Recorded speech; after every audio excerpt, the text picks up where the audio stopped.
என் தங்கப்பிள்ளையே, உன்னுடைய குழப்பங்கள் எல்லாவற்றையும் தீர்த்து கொடுக்கக்கூடிய இந்த திங்கள் கிழமையில் இந்த வராகியானவள் மனமகிழ்ச்சியோடு உன்னை சந்திக்க வந்திருக்கின்றேன்.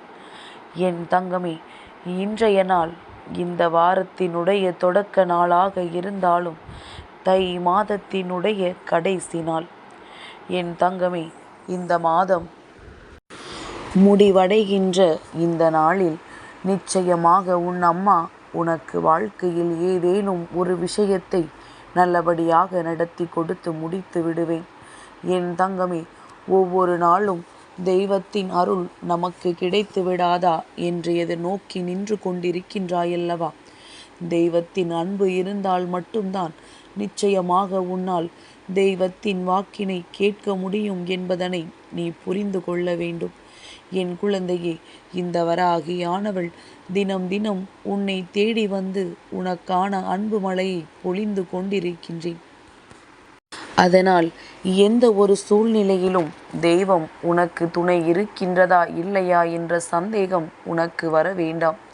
என் தங்கமே, இன்று இரவுக்குள் உன்னுடைய வாழ்க்கையில் ஏதேனும் ஒரு விஷயத்தை நான் நல்லபடியாக நல்ல திருப்பங்களோடு முடித்து கொடுத்து விடுவேன்.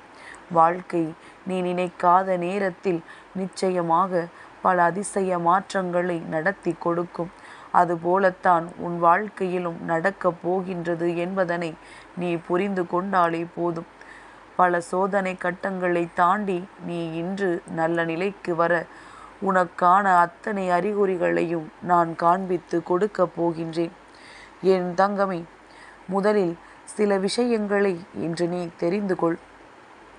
அவசியம் இல்லாதவர்களிடம் ஒரு நாளும் உன் வாழ்க்கையில் நடக்கின்ற அத்தனை விஷயங்களை பற்றியும் சொல்லிக் கொண்டிருக்காதே. அதே நேரத்தில் இவர்கள்தான் நமக்கு மிக பெரிய ஆறுதல், இவர்கள்தான் நம்மோடு பயணிக்கின்றவர்கள் என்று தெரிந்த பிறகும் அவர்களிடத்தில் ஒரு நாளுமே தேவையில்லாமல் பொய் சொல்லக்கூடாது. நிச்சயமாக இந்த இரண்டுமே உன்னை ஒரு நாள் காயப்படுத்தி செல்லும் என்பதனை மறந்து விடாதே. என் தங்கமே, அசிங்கப்படுத்தி விட்டார்களே என்று நினைத்து மனம் வருத்தப்படுவதை நிறுத்திவிட்டு நிச்சயமாக எந்த ஒரு விஷயம் அழகாக இருக்கின்றதோ, எந்த ஒரு விஷயம் நல்லபடியாக நடக்கின்றதோ அதைத்தான் மற்றவர்களால் அசிங்கப்படுத்த முடியும் என்பதனை நீ புரிந்து கொள். ஏற்கனவே அசிங்கமாக இருக்கின்ற ஒரு விஷயத்தை அசிங்கப்படுத்த முடியாதல்லவா? அப்படியானால் என் பிள்ளை, நீ நல்லதொரு விஷயத்தை நல்ல பாதையில் செய்து கொண்டிருக்கின்றாய். அதனால்தான் உன்னை அவமானப்படுத்தவோ அசிங்கப்படுத்தவோ எளிதாக நினைத்து விடுகின்றார்கள் என்பதனை நீ புரிந்து கொண்டால் போதும்.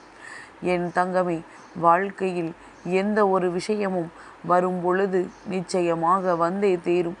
அது உனக்கு கிடைக்கும் பொழுது நிச்சயமாக கிடைக்கும் என்பதனை புரிந்து கொண்டவன்தான் உண்மையில் ஞானி என்று அழைக்கப்படுகின்றான்.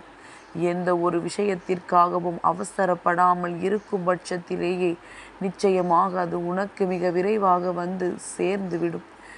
என் குழந்தையே, சில விஷயங்களை சிரித்து கொண்டே கடக்க பழகு. இல்லை என்றால் வாழ்க்கை முழுவதுமே சிரித்து கொண்டே இருக்க வேண்டியதாக மாறிவிடும். என் தங்கமே, எல்லாவற்றையும் மனதிற்கு எடுத்து சென்று பிரச்சனைகளாக்கினால் உன்னுடைய உடலிற்கும் உன்னுடைய மனதிற்கும் ஓய்வென்பது இல்லாமல் போய்விடும் என்பதை மறந்து விடாதே. என் தங்கமே, மகிழ்ச்சிக்கு யார் வேண்டுமானாலும் காரணமாக இருந்து விடலாம். ஆனால் உண்மையாகவே கவலை என்ற ஒன்று உனக்குள் இருக்கும் பொழுது அந்த கவலையை உனக்கு கொடுத்தவர்கள் உனக்கு மிகவும் பிடித்தமானவர்களாக மட்டுமே இருக்க முடியும் என்பதில் எந்த ஒரு மாற்று கருத்துமே கிடையாது. என் குழந்தையை, வாழ்க்கையில் உறவென்பது ஒரு முறை ஏற்படுத்தி கொள்ளக்கூடியது. இந்த உறவிடத்தில் கோபப்பட்டோ இவர்களின் மனதினை வேதனைப்படுத்தியோ நீ என்ன சாதித்து விடப் போகிறாய் என்று ஒரு நிமிடம் சிந்தித்து பார்த்தால் புரியும். என் தங்கமே, நிச்சயமாக சில நேரம் பயணமும் உனக்கு மிக பெரியதொரு மாற்றத்தை கொடுக்கும். ஏதோ ஒரு அன்பான ஒரு நல்லதொரு அலையை உன் மனதிற்குள் இந்த பயணம் ஏற்படுத்தி கொடுக்கும். என் தங்கமே, அதனால் மனது எப்பொழுது மிகவும் கடினமாக இருக்கின்றதோ அந்த நேரத்தில் நீ பயணத்தை மேற்கொள். அம்மா சொல்லும் பொழுது உனக்கு ஏதோ வேண்டும் என்றே சொல்கிறாளோ என்று தோன்றலாம். ஆனால் ஒரு முறை நீ இப்படி செய்து பார். நிச்சயமாக மனதிற்குள் கவலைகளை எல்லாம் மறந்து மிக பெரிய அமைதி ஒன்று கிடைத்துவிடும். என் தங்கமே, மற்றவர்களுக்கு அநியாயம் செய்துவிட்டு நிச்சயமாக தெய்வத்திற்கு ஆலயமே கட்டினாலும் நீ வாழப்போகின்ற இடம் நரகம்தான் என்பதனை புரிந்து கொள்ள வேண்டும். அதனால் யாருக்கு என்ன செய்கிறோம் என்பதில் அதிக கவனம் வேண்டும். தெய்வத்தின் அன்பையும் அருளையும் பெறுவதற்கு மற்றவர்களின் மனதை ஒருபொழுதும் காயப்படுத்தாமல் இருக்க வேண்டும். என் தங்கமே, வாழ்க்கை நிச்சயமாக தேவையில்லாத இடங்களில் நீ விலகி நிற்க கற்றுக்கொள்ள வேண்டும்.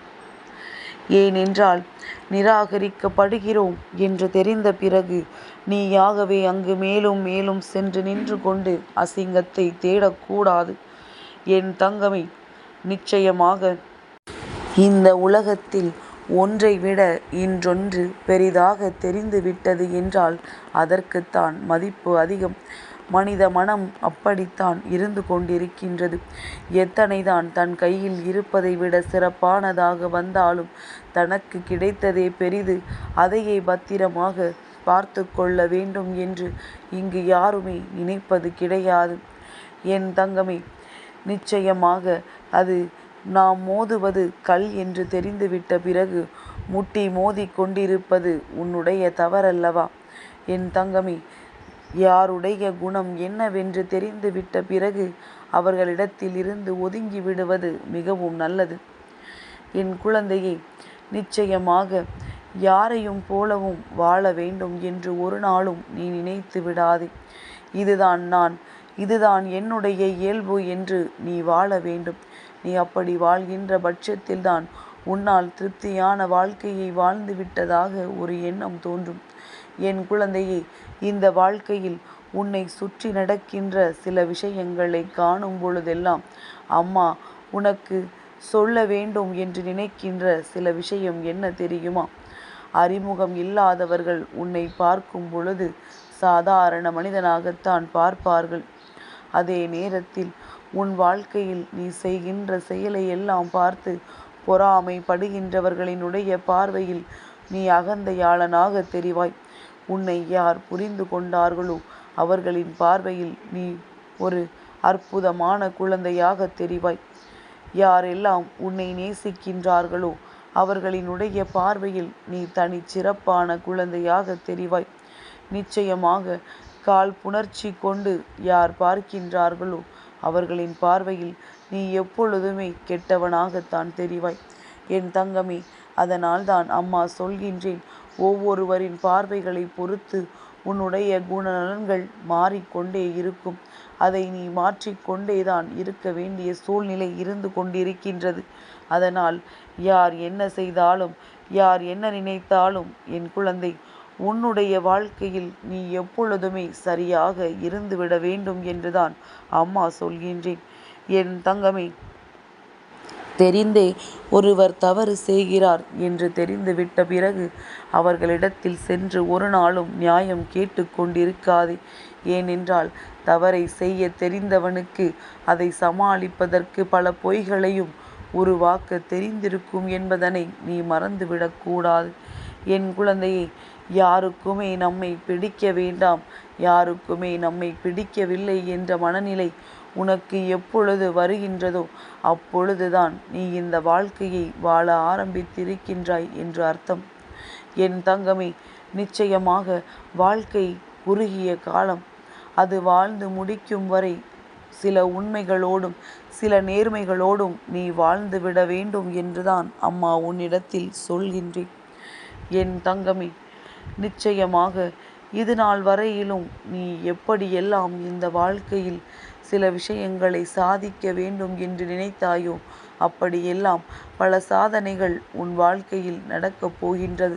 அதற்கு என்றுமே உன்னுடைய மனநிலை உனக்கு உறுதியாக இருக்கும். என் தங்கமே, உன்னுடைய குழப்பங்கள் எல்லாவற்றையும் நீக்கி வைத்துவிட்டு வராகியினுடைய அன்பினை முழுமையாக பெற்றுக்கொண்டு இந்த நாளை நீ நல்லபடியாக தொடங்கு. என் தங்க பிள்ளைக்கு இந்த வராகி அம்மாவினுடைய ஆசீர்வாதங்கள் எப்பொழுதும் உண்டு.